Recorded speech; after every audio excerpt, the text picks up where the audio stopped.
Hotspot learning के online portal पर आपका स्वागत है। जैसा कि हमने पिछले वीडियो में कंस्ट्रक्शन ऑफ ट्रांसफार्मर पढ़ा और हमने कई प्रकार के ट्रांसफार्मर्स के नाम भी सुने, जिसमें कि जो कि हमारे सिलेबस में मेन ट्रांसफार्मर है single phase transformer, 3 phase transformer और ऑटो ट्रांसफार्मर, जिसमें से कि हम आज का विषय लिए हुए हैं सिंगल फेज ट्रांसफार्मर। तो पहले हम जानते हैं ट्रांसफार्मर के बारे में, उसके डिफिनीशन के बारे में कि ट्रांसफार्मर है क्या। It is a machine which convert the alternative quantity like voltage and current one level to another level without changing its frequency. ये हमारा डिफिनीशन है। मतलब ट्रांसफार्मर एक ऐसा इलेक्ट्रिकल मशीन है, ये स्टैटिक डिवाइस है।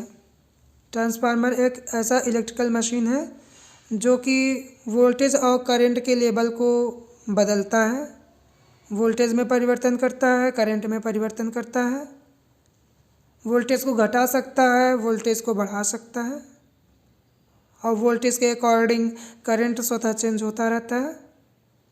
लेकिन एक चीज़ है जो चेंज नहीं होती है, वह है फ्रीक्वेंसी।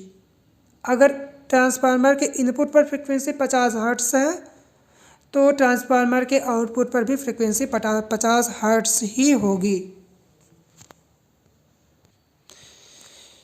यहाँ पर एक ट्रांसफार्मर का फिगर दिया गया है, जिसमें कि 2 वाइंडिंग है। एक तो ये प्राइमरी वाइंडिंग और एक है ये सेकेंडरी वाइंडिंग। और ये दोनों वाइंडिंग एक कोर होता है जिस पे कि लपेटा गया होता है, और ये हमारा कोर है। जो ये चौकोर सा दिख रहा है ये कोर है, और इस कोर के दोनों सिरे पर ये टर्न की गई होती हैं। यहाँ पे number of turn of primary winding को NP से तथा number of turn of secondary winding को NS से प्रदर्शित किया गया है। अगर हम इसके एक टर्मिनल को सप्लाई प्रोवाइड करें तो इसमें जो करंट फ्लो करेगी वो प्राइमरी करंट होगी, जिसे कि यहाँ पे IP से डिनोट किया गया है, और इसका जो वोल्टेज है वो VP है। और इस प्राइमरी करंट के कारण इंडक्शन होगा कॉइल में, और इंडक्शन के कारण एक फ्लक्स जनरेट होगी जो कि मैग्नेटिक फ्लक्स होगी, और वो फ्लक्स इस कोर के थ्रू सेकेंडरी वाइंडिंग तक जाएगी और सेकेंडरी वाइंडिंग को भी कट करेगी। तो जो पहले वाइंडिंग में फ्लक्स जनरेट हुआ उसके कारण एक EMF प्रोड्यूस होगा, जिसे हम E1 से डिनोट करेंगे।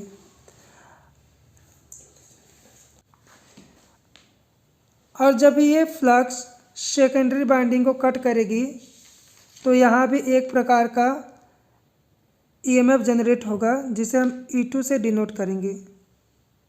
जो यहाँ पे E1 है वो सेल्फ इंड्यूस्ड EMF है, और जो E2 है वो म्यूचुअल इंड्यूस्ड EMF है, क्योंकि जो E1 है वो खुद के करंट अर्थात प्राइमरी करंट के कारण प्राइमरी कॉइल में क्रिएट हुआ है, इसलिए वो सेल्फ इंड्यूस्ड EMF है। जबकि प्राइमरी वाइंडिंग के फ्लक्स के कारण सेकेंडरी वाइंडिंग में जो EMF प्रोड्यूस्ड हुआ है वो खुद से नहीं बल्कि दूसरे के कारण हुआ है, इसलिए उसे म्यूचुअल इंडक्टिव EMF कहेंगे। तो जो ये म्यूचुअल इंडक्शन सेल्फ इंडक्शन है ये आप लोग काफ़ी अच्छे से जानते होंगे, यहाँ पे बहुत ज़्यादा इसके बारे में डिस्कशन नहीं करेंगे। अब हम ट्रांसफार्मर के कुछ मुख्य बिंदुओं पर देखते हैं। अगर हम पहला पॉइंट देखें तो इसमें लिखा है it work at AC and doesn't work at DC। मतलब ट्रांसफार्मर एसी पे कार्य करता है लेकिन डीसी पे कार्य नहीं करता। तो हम देखते हैं कि इसका कारण क्या है कि एसी पे काम करता है, डीसी पे नहीं करता, और अगर ये डीसी पे काम कराया जाए तो क्या होगा।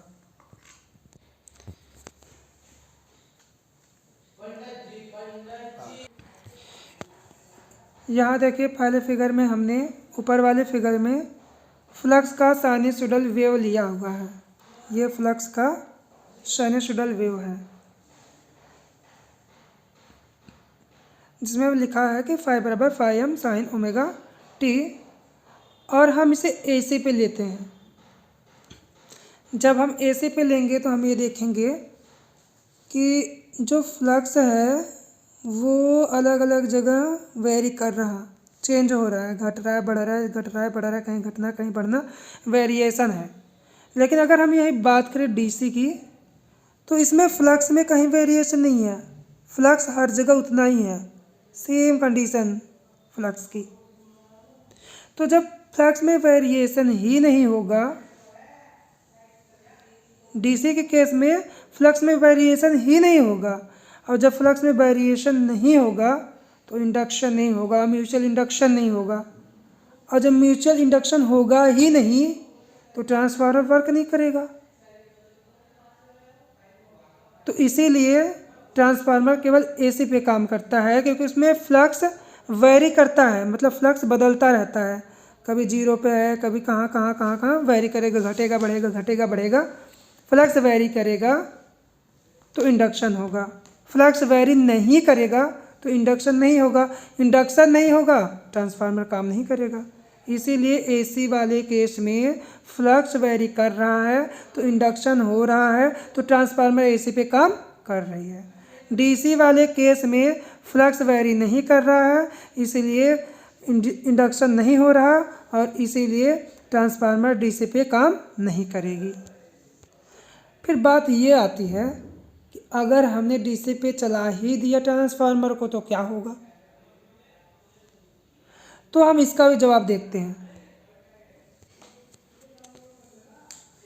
तो जैसा कि आप लोग ये चित्र में देख रहे हैं, इस फिगर में जैसा कि आप लोग देख रहे हैं, ट्रांसफार्मर के ये दोनों वाइंडिंग एक इंडक्टर की तरह ही है। इंडक्टर भी स्पाइरल होता है, ये भी स्पाइरल है। तो इंडक्टर की जो क्वालिटी होती है वो एसी को पास नहीं करने देती, और इसी कारण इंडक्शन हो जाता है। जबकि डीसी को पास कर देती है, डीसी के लिए एक शॉर्ट सर्किट का काम करती है, और इसीलिए डीसी में इंडक्शन नहीं होता है, एसी में इंडक्शन होता है। और जब ये डीसी के लिए शॉर्ट सर्किट का काम करती है तो ट्रांसफार्मर की जो वाइंडिंग है वो जल जाती है, और इसीलिए ट्रांसफार्मर को अगर हम डीसी पे वर्क कराते हैं तो ट्रांसफार्मर की वाइंडिंग जल जाती है, ट्रांसफार्मर डिस्ट्रॉय हो जाता है। और अगर हम अगला पॉइंट देखें तो ये आता है, और कई बार कंपटीशन में ये पूछा भी गया है कि जो ट्रांसफार्मर है इनके दोनों वाइंडिंग के बीच में रेजिस्टेंस कितना होता है। तो ये जो ट्रांसफार्मर के दोनों वाइंडिंग हैं, प्राइमरी वाइंडिंग और सेकेंडरी वाइंडिंग, दोनों के बीच का जो रेजिस्टेंस होता है वो अनंत होता है, अर्थात इन्फिनाइट होता है। जैसा कि हमने अगले पॉइंट में लिखा हुआ है, infinite resistivity between both binding, infinite resistivity between both binding. किसी भी ट्रांसफार्मर का अपीयरेंट पावर जो होता है वो चेंज नहीं होता। अगर वो प्राइमरी साइड अपीयरेंट पावर P है तो सेकेंडरी साइड भी अपीयरेंट पावर P ही होगी, और वो E और I का मल्टीपल होगा, E और I का मल्टीपल होगा, जैसा कि हमने ये इक्वेशन लिख रखा है। तो हम इसे समझ लेते हैं कि ऊर्जा के गोले के रूप में। अगर ऊर्जा के उस गोले का ये हरा वाला जो भाग है वो E हो तो बचा हुआ भाग I होगा, क्योंकि ऊर्जा तो उतनी ही है। और उसी प्रकार सेकेंडरी साइड देखो, सेकेंडरी साइड में भी क्या है, अगर ये हरी वाली भाग E है और ये जो खाली भाग है वो I है, पावर तो उतना ही है, मतलब ई अगर ज़्यादा है प्राइमरी वाले में तो सेकेंडरी प्राइमरी वाले में आई कम है, उसी प्रकार सेकेंडरी वाले में अगर ई कम है तो आई ज़्यादा है। तो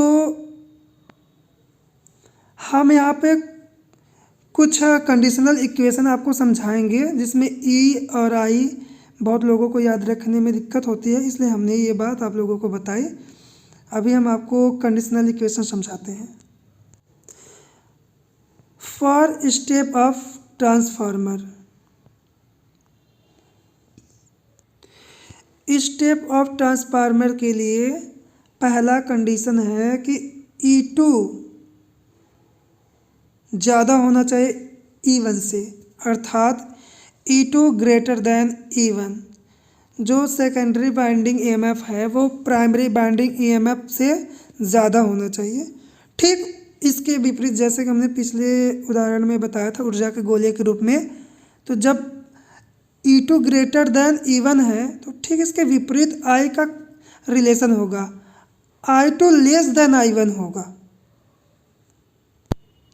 और इसी प्रकार अगर हम बाइंडिंग को देखें तो N2 ग्रेटर देन N1 होगा। For step down transformer, E1 greater than E2, ठीक इसके विपरीत E1 लेस देन E2, अर्थात स्टेप डाउन ट्रांसफार्मर में प्राइमरी वोल्टेज प्राइमरी EMF ज़्यादा होगा, सेकेंडरी EMF कम होगा। और ठीक इसके विपरीत प्राइमरी करंट कम होगा और सेकेंडरी करंट ज़्यादा होगा। और अगर हम नंबर ऑफ टर्न को देखें तो N2 लेस देन N1 होगा, अर्थात सेकेंडरी बाइंडिंग में नंबर ऑफ टर्न कम होगा प्राइमरी बाइंडिंग के नंबर ऑफ टर्न से। अगर हम इस चित्र को देखें तो इसमें जो N1 मतलब number of turn of primary winding कम है और N2 number of turn of secondary winding ज़्यादा है। तो जिधर बाइंडिंग ज़्यादा है उधर का रेजिस्टेंस क्या होगा, ज़्यादा होगा, और जिधर बाइंडिंग कम है उधर का रेजिस्टेंस कम होगा। तो ये सीधी सी बात है कि जिधर रेजिस्टेंस ज़्यादा होगा उधर वोल्टेज भी ज़्यादा होगा, और जिधर रेजिस्टेंस कम होगा उधर वोल्टेज भी कम होगा, अर्थात V2 ग्रेटर देन V1। तो ये जो ट्रांसफार्मर होगा वो स्टेप अप ट्रांसफार्मर होगा, क्योंकि प्राइमरी वोल्टेज V1 कम है और सेकेंडरी वोल्टेज V2 ज़्यादा है। अब इस वाले चित्र को देखिए, इसमें number of turn of primary winding ज़्यादा है और number of turn of secondary winding कम है। मतलब सेकेंडरी बाइंडिंग का जो नंबर ऑफ टर्न है N2 N1 से कम है। तो क्या होगा, जब N2 कम है, नंबर ऑफ टर्न कम है, तो वहाँ वोल्टेज भी कम होगा, मतलब V2 कम होगा और V1 ज़्यादा होगा। तो यहाँ हम क्या लिख सकते हैं कि V1 ज़्यादा है और V2 कम है। तो जब V1 ज़्यादा हो, प्राइमरी वाला वोल्टेज ज़्यादा है और सेकेंडरी वाला कम है, मतलब ज़्यादा से कम हो रहा है। अब जब ज़्यादा से कम हो रहा है तो मतलब ये स्टेप डाउन ट्रांसफार्मर है, स्टेप डाउन ट्रांसफार्मर है। और ट्रांसफार्मर में हम कुछ और पॉइंट हैं जो कि याद रखेंगे, जैसे कि ट्रांसफार्मर इलेक्ट्रिकली कनेक्टेड नहीं होता, इलेक्ट्रिकली सेपरेट होता है, जबकि मैग्नेटिकली कनेक्टेड होता है, मैग्नेटिकली कनेक्टेड होता है। ट्रांसफार्मर मैग्नेटिकली कनेक्टेड होता है, इस बात को याद रखेंगे, और इलेक्ट्रिकली सेपरेट होता है। अब हम एक बार फिर से इस चीज़ को रिवाइज कर लेते हैं। हम बात करते हैं स्टेप अप ट्रांसफार्मर की। तो स्टेप अप ट्रांसफार्मर में जो दूसरे बाइंडिंग की नंबर ऑफ टर्न होती है वो ज़्यादा होती है, पहले बाइंडिंग की नंबर ऑफ टर्न कम होती है। दूसरे बाइंडिंग पे EMF ज़्यादा होता है, पहले बाइंडिंग पे EMF कम होता है। दूसरे बाइंडिंग पे करंट कम होता है और पहले बाइंडिंग पे करंट ज़्यादा होता है। और उसी प्रकार हम बात करें स्टेप डाउन ट्रांसफार्मर की, तो स्टेप डाउन ट्रांसफार्मर में सेकेंडरी बाइंडिंग पर नंबर ऑफ टर्न कम होता है और प्राइमरी बाइंडिंग पर नंबर ऑफ टर्न ज़्यादा होता है। इसी कारण सेकेंडरी बाइंडिंग पे जो वोल्टेज होती है वो कम होती है प्राइमरी वोल्टेज का, प्राइमरी पे जो होता है वोल्टेज कम होता है। इस प्रकार के से प्राइमरी पे वोल्टेज कम होने के कारण करंट ज़्यादा होगा और जबकि सेकेंडरी पे कम होने के कारण ज़्यादा होगा। ट्रांसफार्मर के दोनों बाइंडिंग के बीच जो रेजिस्टेंस होता है वो अनंत होता है, अर्थात इन्फिनाइट होता है। ट्रांसफार्मर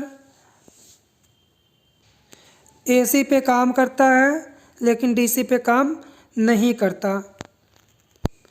ट्रांसफार्मर इलेक्ट्रिकली सेपरेट होता है और मैग्नेटिकली ज्वाइन होता है। अब आगे हम बात करते हैं ट्रांसफार्मर के ईएमएफ इक्वेशन के बारे में, अर्थात electromotive force equation of transformer. यहाँ पर हम फ्लक्स का साइनसॉइडल वेव लेते हैं, अर्थात फाई बराबर phi M sine omega T. और लेंज के नियम से हमने ये इक्वेशन भी पढ़ रखा है कि ई बराबर minus N one D phi by D T. Phi बराबर phi M sine omega T को इक्वेशन 1 तथा ई वन बराबर minus N one D phi by D T को इक्वेशन नंबर 2 मान लेते हैं। और ये जो माइनस का चिन्ह है ये काफ़ी कॉम्प्लिकेटेड है, तो हम यहाँ पे इसको बहुत ज़्यादा डिटेक्ट नहीं करते हैं और बस आपको सीधे ईएमएफ इक्वेशन को सॉल्व करते हैं। यहाँ from equation first and second, जो सेकंड इक्वेशन था वो हमने देखिए यहाँ पे लिखा है, ये सेकंड इक्वेशन ही था हमारा। अब इस सेकंड इक्वेशन में हम फाई का मान फर्स्ट इक्वेशन से रखेंगे, तो हम यहाँ पे फाई को हटाते हैं और फाई का मान रखते हैं फर्स्ट इक्वेशन नंबर फर्स्ट से phi M sine omega T. और अब हम इस इक्वेशन को डिफरेंशिएट कर देते हैं।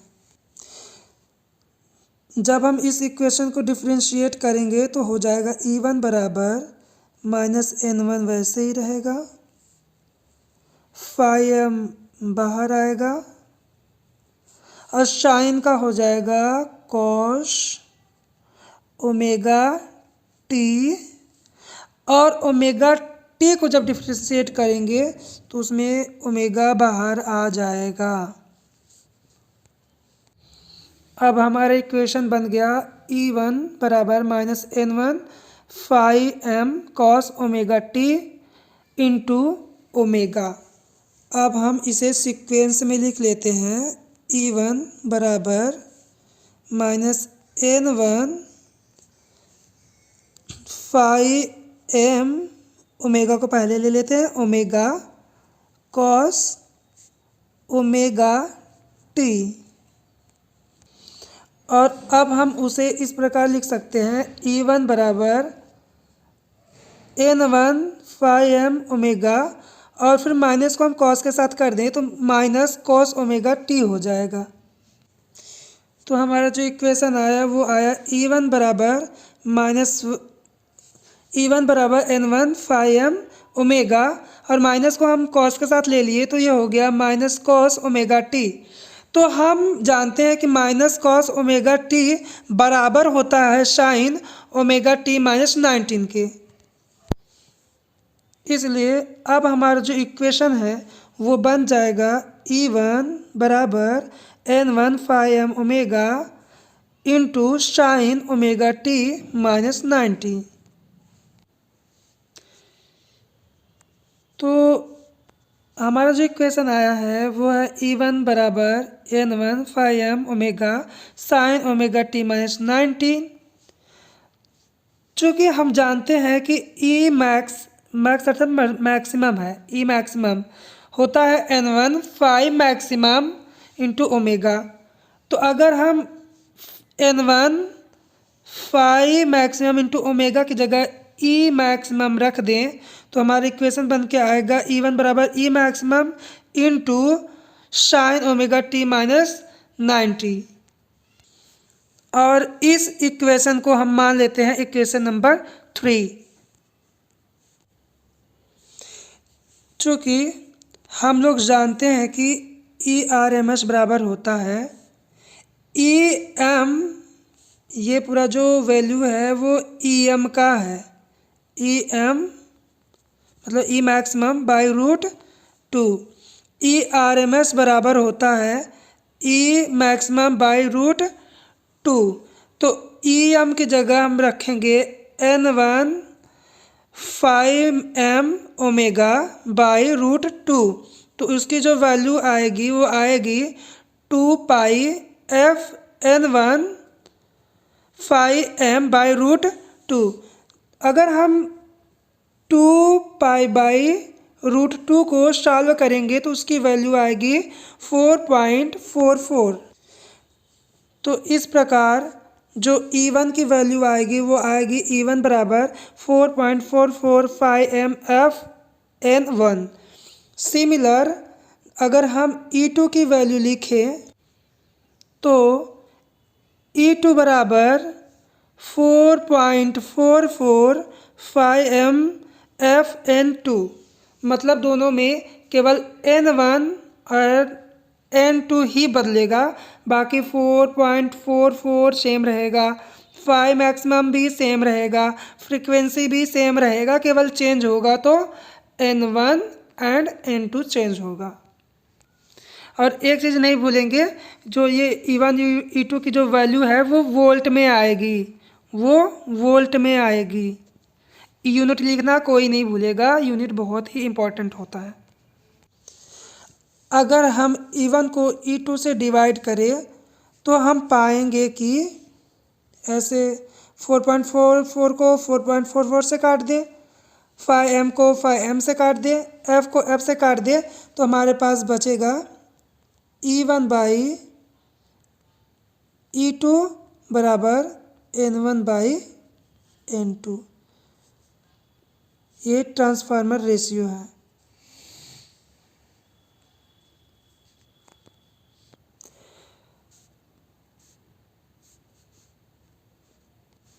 हमने अभी पीछे देखा था कि फाई बराबर 5m साइन ओमेगा टी, जो कि हमारा इक्वेशन नंबर 1 था।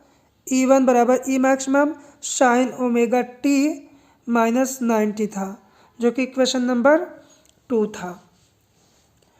तो हम यहाँ पे फाई और E के बीच ग्राफ खींचते हैं।